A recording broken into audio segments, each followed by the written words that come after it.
Lo capek kan? Berangkat kerja dengan perasaan hancur.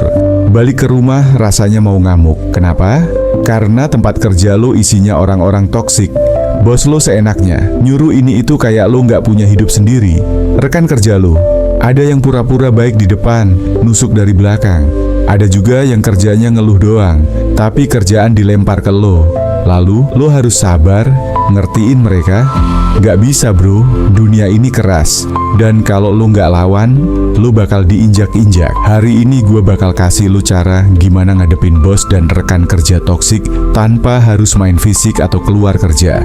Karena kadang lo gak punya pilihan buat kabur, tapi lo selalu punya pilihan buat berjuang. Di video ini, gue bakal kasih strategi buat bikin lo nggak gampang diinjak-injak. Kita bakal bahas 1. Gimana cara membaca pola orang toksik di kantor. 2. Trik biar mereka nggak bisa semena-mena ke lo. 3. Mindset yang bikin lo kebal sama tekanan mereka. 4. Langkah konkret biar lo tetap dihormati dan nggak jadi korban. Dengerin baik-baik, karena kalau lo bisa ngerti ini semua, tempat kerja lo nggak akan lagi jadi neraka. Lo bakal punya kendali penuh atas diri lo. Dan yang lebih penting, mereka nggak akan bisa main-main sama lo lagi.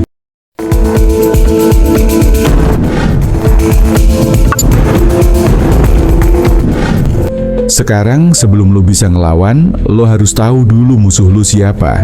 Bos toksik dan rekan kerja toksik itu punya pola yang bisa lo kenali. Begitu lo tahu polanya, lo bisa atur strategi buat ngehadapi mereka. 1.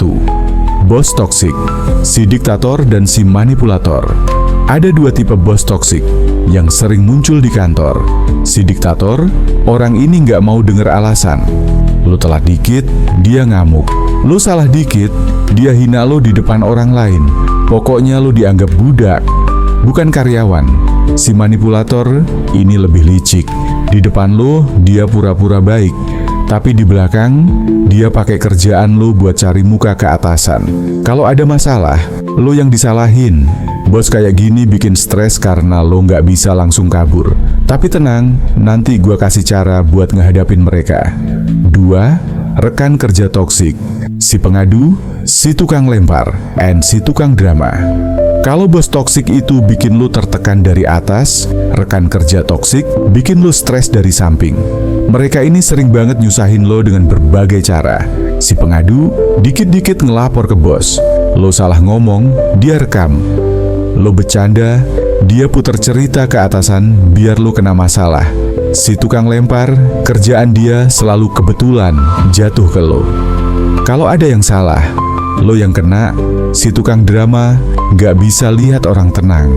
Pagi-pagi udah ngomporin gosip, bikin suasana kantor panas, dan lo akhirnya kebawa stres. Lo harus tahu mereka siapa dan gimana cara mereka main. Karena kalau lo bisa baca gerakan mereka, lo bisa ngehindar sebelum mereka menyerang. Sekarang lo udah tahu siapa musuh lo. Saatnya belajar trik, biar mereka nggak bisa seenaknya nginjek-nginjek lo. Lo nggak harus jadi orang kasar atau rusuh, tapi lo harus tegas, cerdas, dan main taktik. 1. Hadapi bos toksik dengan cara ini. Kalau lo punya bos diktator, lo harus ngerti satu hal. Mereka cuma takut sama yang berani. Jangan tunduk kayak domba.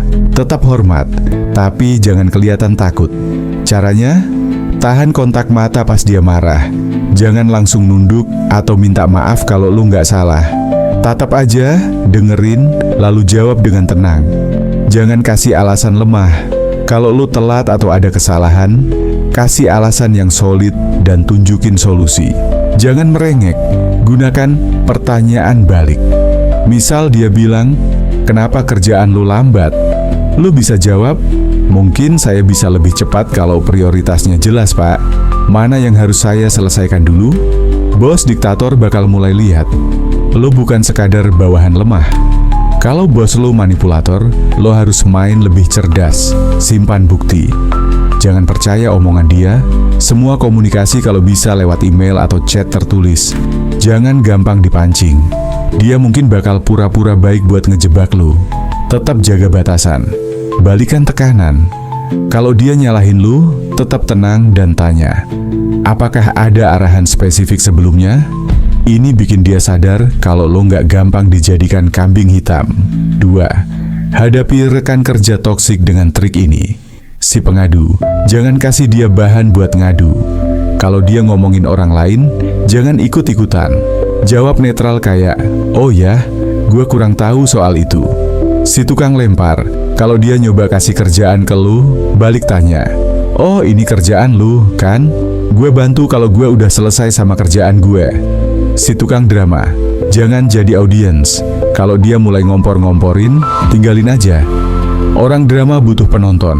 Kalau lu nggak peduli, dia bakal kehilangan kekuatan. Lu bisa punya trik apa aja, tapi kalau mental lu masih gampang goyah, lu bakal tetap kalah. Bos toksik dan rekan kerja toksik itu senjatanya satu. Mereka mau lu down, takut, dan tunduk. Kalau lu kuat secara mental, mereka nggak bakal bisa ngapa-ngapain lu. 1. Stop jadi people pleaser. Banyak orang yang tersiksa di kantor bukan karena kerjaannya, tapi karena mereka terlalu peduli sama pendapat orang lain. Lu nggak harus bikin semua orang suka sama lu. Apalagi kalau mereka orang toksik. Bos lu nggak harus suka sama lu, yang penting kerjaan lu beres. Rekan kerja lu nggak harus jadi teman baik lu, yang penting lu nggak diinjak. Begitu lu berhenti nyari validasi dari mereka, lu bakal ngerasa jauh lebih bebas. 2. Jangan bereaksi berlebihan. Orang toksik suka ngeliat lu terpancing emosi. Semakin lu marah, sedih, atau frustasi, makin puas mereka. Jadi, latihanin diri buat tetap kalem. Kalau bos lu marah-marah, dengerin aja, tapi jangan kasih reaksi berlebihan. Kalau rekan kerja lu ngejek atau ngegosipin lu, cuekin. Mereka bakal bosan sendiri. Semakin lu tenang, semakin mereka kehilangan kendali atas lo. 3. Fokus ke tujuan lo. Bukan mereka ingat kenapa lu kerja di sana. Lo nggak datang buat ngurusin drama mereka. Lo datang buat belajar, cari pengalaman, dan berkembang. Setiap kali mereka nyoba ngejatuhin lu, tanyain ini ke diri lu sendiri. Apakah ini bakal penting buat gue dalam 5 tahun ke depan? 90% dari masalah di kantor itu cuma omong kosong yang nggak akan ngaruh ke hidup lu dalam jangka panjang. Jangan buang energi buat hal-hal yang nggak penting. Sekarang, lo udah tahu cara baca pola orang toksik, trik buat ngadepin mereka, dan mindset biar nggak gampang kena mental. Tapi semua itu percuma kalau lo nggak punya langkah konkret buat bikin mereka respect sama lo. Di dunia kerja, respect itu bukan diminta, tapi didapat. Dan ini cara lo buat dapetin itu. 1. Tetap profesional, tapi jangan jadi keset. Lo nggak perlu jadi orang kasar buat melawan toxic people, tapi lo juga nggak boleh jadi orang yang gampang diinjak. Caranya, jangan berlebihan dalam membantu. Lo bisa bantu, tapi kalau kerjaan lo sendiri belum selesai, prioritasin diri lo dulu. Jangan gampang minta maaf kalau lo nggak salah. Orang toksik suka ngejatuhin orang yang kelihatan lemah. Bicara dengan tegas, bukan agresif. Kalau ada yang nyoba main-main sama lu, jawab dengan nada datar tapi mantap. Gua ngerti maksud lu, tapi gua juga punya kerjaan lain. Kita bisa diskusi kalau lu punya solusi, bukan cuma ngeluh. 2. Bangun reputasi. Sebagai orang yang tegas and kompeten, orang bakal lebih respect kalau lu dikenal sebagai orang yang punya skill dan gak gampang diacak-acak. Jadi, kerjain tugas lu dengan baik. Lo nggak perlu jadi karyawan terbaik, tapi minimal nggak bisa dicari-cari kesalahannya. Jaga image lo. Jangan terlalu banyak cerita masalah pribadi ke rekan kerja. Semakin mereka tahu kelemahan lo, semakin gampang mereka nyerang. Bantu orang yang benar, bukan yang manfaatin lo. Ada perbedaan antara kerjasama dan dimanfaatin. Pilih-pilih siapa yang layak lo bantu.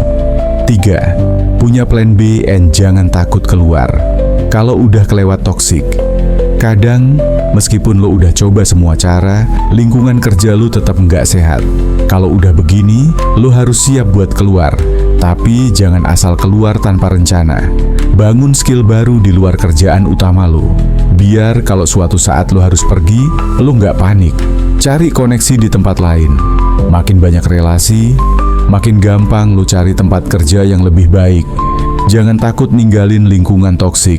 Kalau kerjaan ini bikin lo sakit mental dan fisik, itu bukan tempat yang layak buat lo.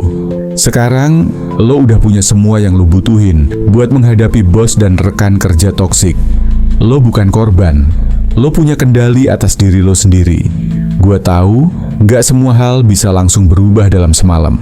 Tapi kalau lo mulai menerapkan strategi ini, perlahan lo bakal jadi orang yang lebih kuat, lebih dihormati, dan gak gampang diinjak. Kalau lo pernah ngalamin hal kayak gini di tempat kerja, share cerita lo di kolom komentar. Gue pengen tahu pengalaman lo dan gimana lo ngatasinnya. Jangan lupa like, share, dan subscribe buat lebih banyak konten motivasi kayak gini.